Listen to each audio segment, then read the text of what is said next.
What's up YouTube? This is a DIY video of how to make a power rack, and this power rack is going to be made out of steel, all steel. It's going to be a 1/4 inch steel, so check it out. Alright guys, here with my strong sidekick, Diana.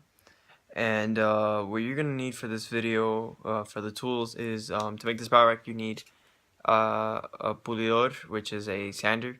You're going to also need a drill bit. You need a drill with adjustable drill sizes.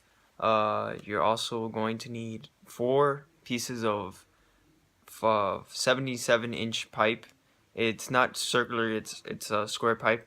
You're gonna also need 2 pieces of 36-inch pipe and 1 piece of 37-inch pipe.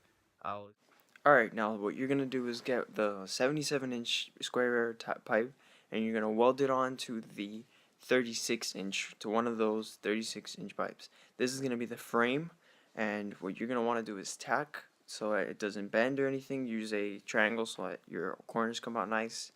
Alright, now that's the first frame. I'm done with that, and now that's how it came out after I welded it. So that's my first frame. It's not complete yet, so stay tuned. Alright, this is the top part of the frame. I didn't have the amount of metal that I wanted, but since I had this type of metal, I just used it. It works fine. It's even better if I want to put attachments, anything small like resistance bands. So yeah, you're going to weld that onto the top as well. Alright, this is my welder. Just my setup. I had gas. I had it on E, and my wire feed was around 8 or 7. Alright, I threw a ground, and now I'm just ready for welding.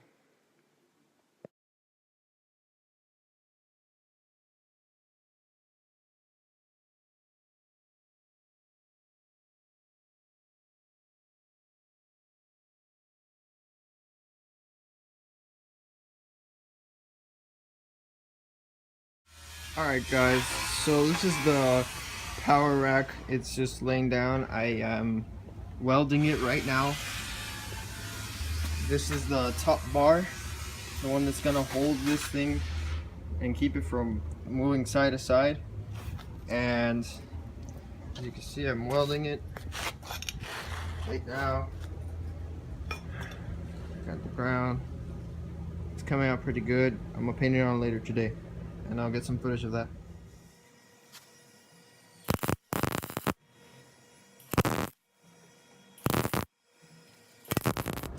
Alright guys, so now that you have finally welded that, you're gonna want to stand it up, and this is how my rig looks. Alright, that's the rack. Finally stood it up.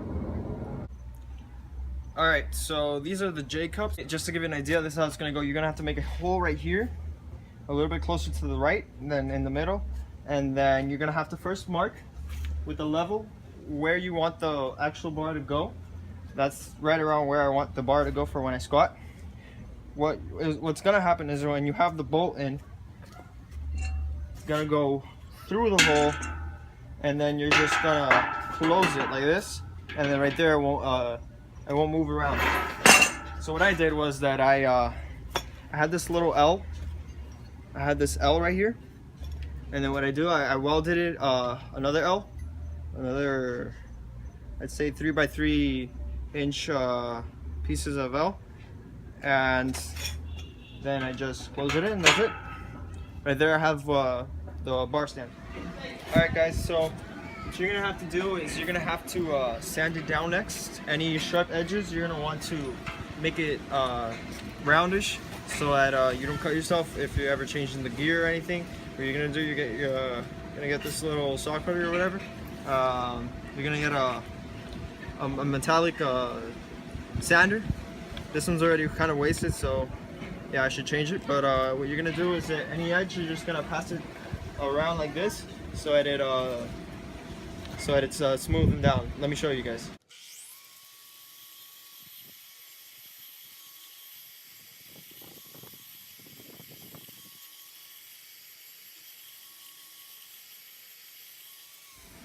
gonna come out real round, very nice and soft. It should come out like that.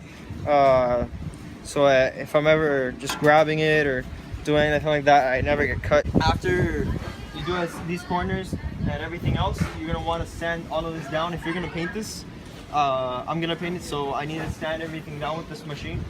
And every part that's welded, you're gonna want to sand it also down so it doesn't look so rugged, and so it's more of a nicer, clean finish. All right, let me show you.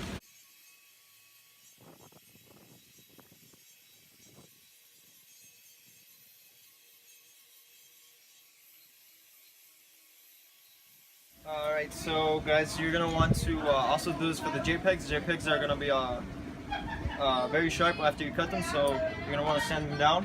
Remember, always, whenever you're doing this, the sparks, you want them to go to a safe area where there are no people or any metal or cars or anything like that, so it doesn't stick and it doesn't burn.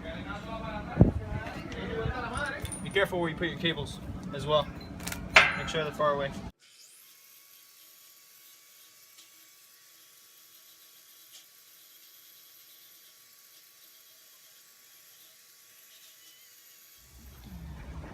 Alright guys, so something about the JPEGs that you want to keep in mind. This hole up here, I don't know if you can see it, but this bolt is a little higher than this bolt. I did that for a reason. I did that so in this J-cuff would have an incline. It would be inclined this way, so when I put the bar, whenever I have the bar, it rolls forward. Doesn't roll back, doesn't fall off the rack. So I did that, but that alone might not just be enough to keep this bar from rolling off the rack. You might want to also do what I did, which was you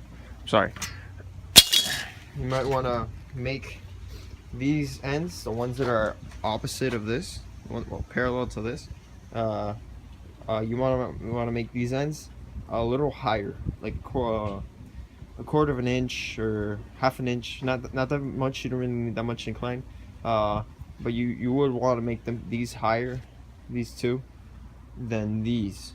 But it is just so that it can help this weight be inclined this way, so the bar stays on and the bar does not fall off. As you see, I let go, it just goes straight down, it goes straight back down. And I welded the bolt because I really didn't need a bolt hanging out like that or loose. I could just weld it on so it's a firm bolt.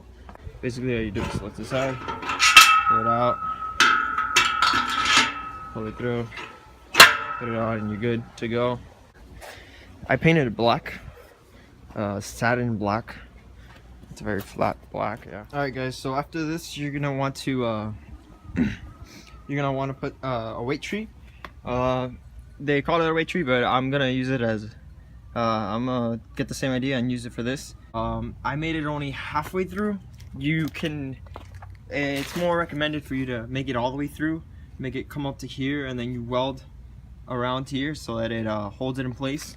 And obviously I'm going to weld this right here all around so that it's strong and it doesn't fall off.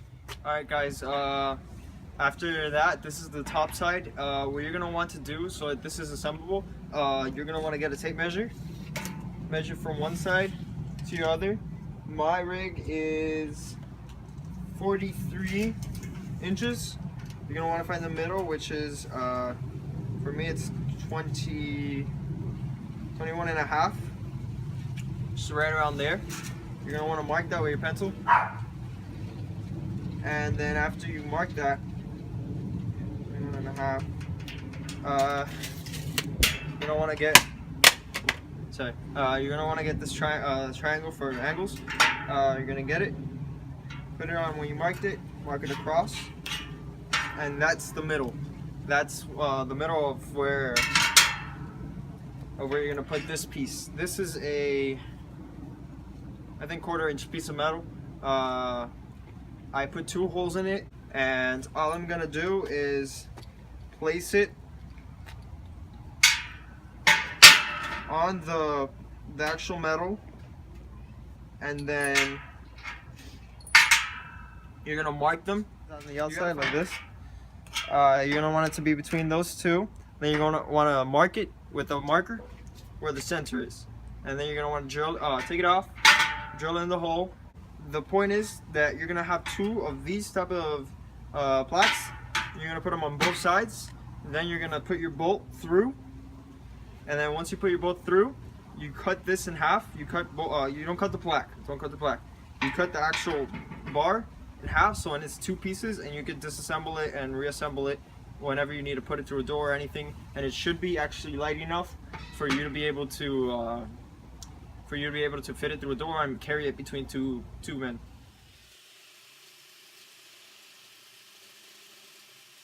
Alright guys, as you can see, I assembled it. This is the rack. Yeah, this is the top part. I have the plaque here.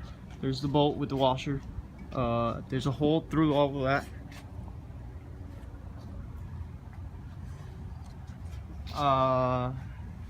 It goes to the other side, and here's the bolt. It's not all the way, it's halfway, but that's fine because it's just enough to hold it. And I cut it in half all the way through. As you can see, you can probably see the sky up there. Yeah, I cut it all the way through, so it's two different pieces. Alright guys, so I have my power rack now. It's right there, boom. I put my my bench in there. You know, it doesn't reach the roof. It's like 10 inches under the roof, so that's fine for me. I just started throwing on some bands, you know, some gloves maybe, some resistance bands on the other side, and got my J cups here. Got my band pegs in the bottom. Got my weight tree over here in the front. By the way, if you're asking, if you're curious, the weights don't interfere obviously with me benching because I bench all the way on the other side. Another thing, I don't have that many holes. You might notice that power racks have a lot of holes. They have a lot of holes because the people that are selling it to you don't know your specifications, your height, your anything about you besides the fact, unless you give them information. But either ways, they still will have this loaded with holes, and it's just so that doesn't matter, so that you could have a lot of options as to what you want to do. But I'm a power lifter, so I usually stick to the main three lifts: squat, bench, and deadlift on the floor. Pretty much anywhere you can deadlift. So don't really need that many holes, don't really need that many specs, because I'm primarily the only one using this thing. Also, I might do a review on this Choi, I think it's called, what is this? Apex, my bad. Apex pull-up slash dip slash leg raise machine. It's been... Alright guys, so that's how you make a power rack. That's how I made mine. I might add some new updates in the future, but you have to stay tuned for that. I had to see if my power rack has any problems to it, but so far it's been pretty good for me. If you guys want to see videos of how I painted it, that'll be separate videos, so check that out. It'll be coming out very soon. And this power rack took me around 2 to 3 weeks to make, so check it out.